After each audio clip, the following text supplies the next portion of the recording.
All right, big day in entertainment. The Juno nominations are out, Adam. And so much to celebrate. Canada's top music prize is shining a spotlight on Vancouver Island. 9 musicians with roots here from Victoria to Port McNeill have been nominated for Juno Awards. And that includes Helen Austin, a first-time contender from the Comox Valley. Always be yourself, but if you can be a unicorn, always be a unicorn. Now, she will always be a Juno nominee. I was so happy.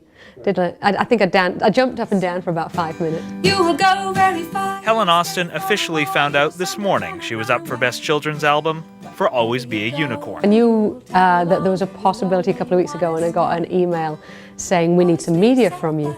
But it said, "This is not a confirmation of a nomination." I was like, oh. I couldn't sleep last night because I knew there was this fake possibility.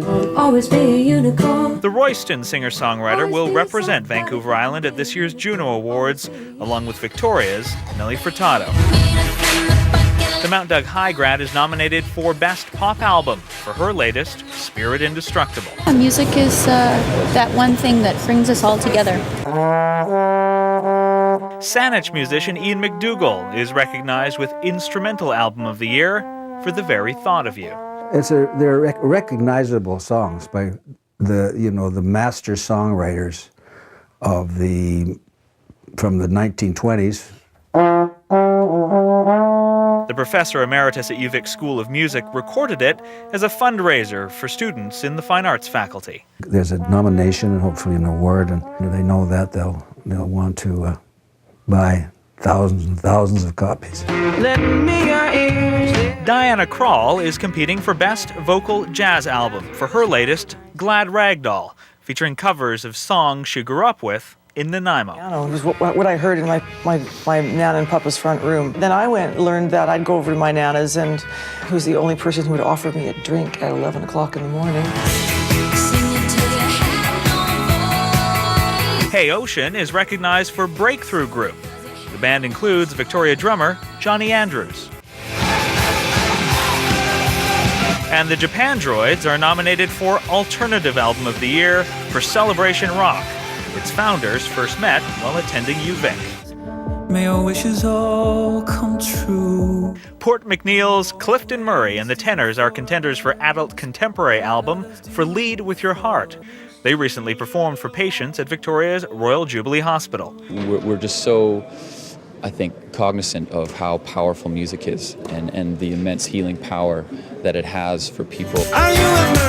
Alex Cuba is also interested in the power of music. They just feel the vibration of my music, the positive vibes of it, and it makes them feel good. The former Victoria performer is nominated in the Best World Music category. His latest album also earned local producer Joby Baker a nomination for Recording Engineer of the Year. And Carly Rae Jepsen can boast this year's most nominations. The singer trained at Oak Bay's Canadian College of Performing Arts, and she is up for 5 major prizes, including Album of the Year, Pop Album of the Year, Artist of the Year, and Single of the Year. And the 42nd Annual Juno Awards will be handed out on April 21st from Regina. Michael Bublé is hosting, and the big award show will be broadcast on CTV. Well, famous people news now, and the Duchess of Cambridge is sporting a baby bump after being out of the public eye for a few months. The Duchess visited a South London charity this morning that treats women with addictions. Kate is now 4.5 months pregnant. Doctors say, though, she must take care to avoid a return of the acute morning sickness she suffered. Her next public appearance in March, and reports also say that William will be leaving the Royal Air Force soon to focus on his wife's health, along with being a new dad and preparing to be king. It's entertainment. Wow. You've been busy today. I mean, what a rundown, and what island talent we boast. We're so fortunate. I didn't know Japan Droids had a connection here. Met at UVic. Yeah. All right. You just wanted to throw that off because you're a Japan Droids fan. I do and like most them. people don't know who they are. I like them. And I think Carly Rae should win. I mean, I was surprised she didn't win a Grammy. This is going to be her time. We're out of time. Although she's up against Leonard in the category. I know. I like him too. All right, Sparks. Thank you. Okay.